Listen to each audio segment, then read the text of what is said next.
When creating engineering drawings for steel connections, you may wish to create dimensions to the center of a plate for more accuracy.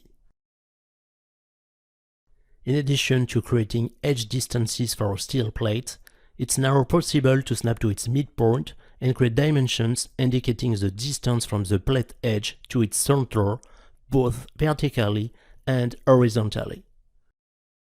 For stiffeners and connection plates along a beam, improvements have been made that enable you to dimension them from center to center with the dimension to the center line of the beam web. Because these dimensions are parametric, if you move these stiffeners, the values of the dimensions between them will update automatically. This feature will help you efficiently create accurate, readable engineering documentation for structural steel.